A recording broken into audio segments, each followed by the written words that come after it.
তো হ্যালো বন্ধুরা, আজকে একটা নতুন ভিডিও নিয়ে এসেছি, সবাই সাথে থাকো। তো আজকে রানীকে হচ্ছে গিয়ে খাবার দেবো। দেখো, ও যখনই আমি ওই এখন হাঁসকে ডাকছে, ঠিক আছে? তো হাঁসে ডাকলেই ও হাঁসের বিশাল শত্রু হয়েছে, যার কারণে ও ও রেগে যাচ্ছে।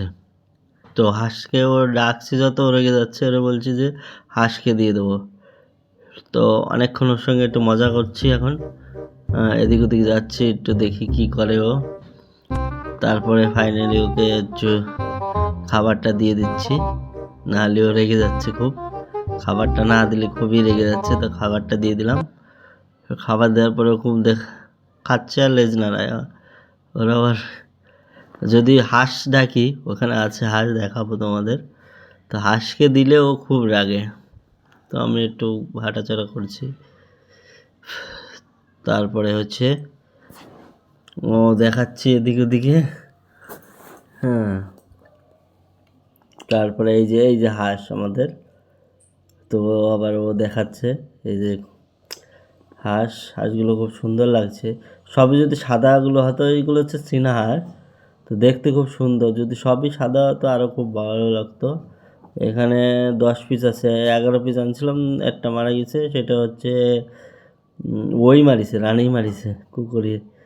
তো দেখাচ্ছে খুব ভালো লাগছে, অনেক বড় হয়ে গেছে, 3 মাস মতো হবে। 3 মাসে তো ভালোই বড় হয়েছে।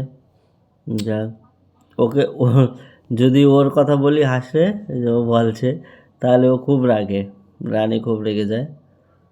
তারপরে হচ্ছে এদিকে আমাদের পিছনের দিক জল, ও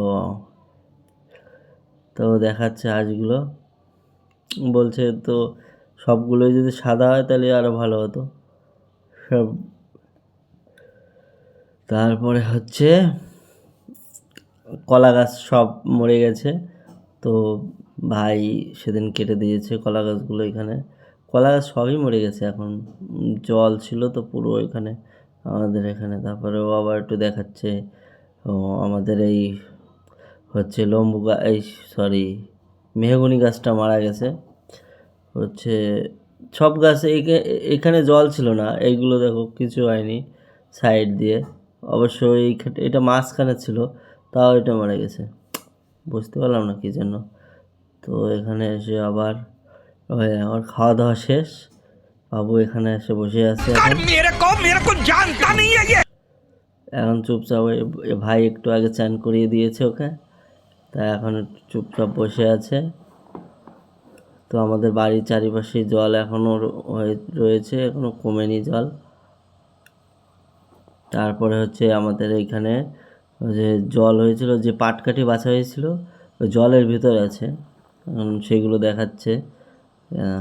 পুরো জলের ভিতর রয়েছে, মনে হয় গোড়া আর অর্ধেক শেষ, এই পাটকাঠির কোনো কাজ হবে না মনে হয় যা।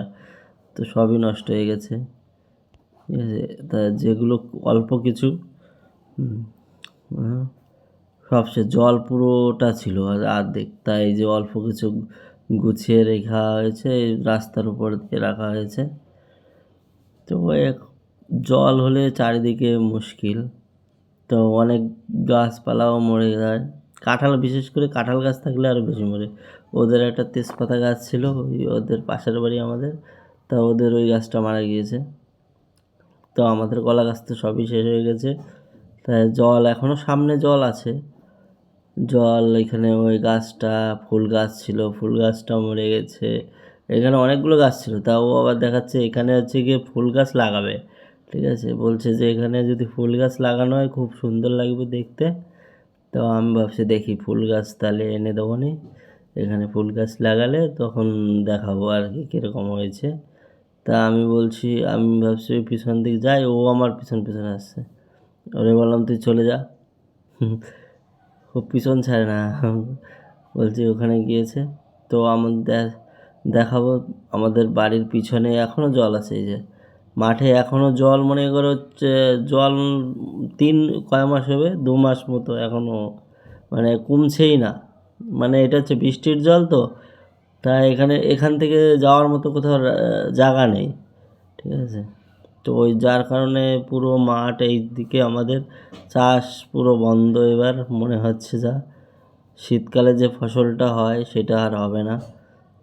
দুঃখের বিষয় এটা হচ্ছে আমাদের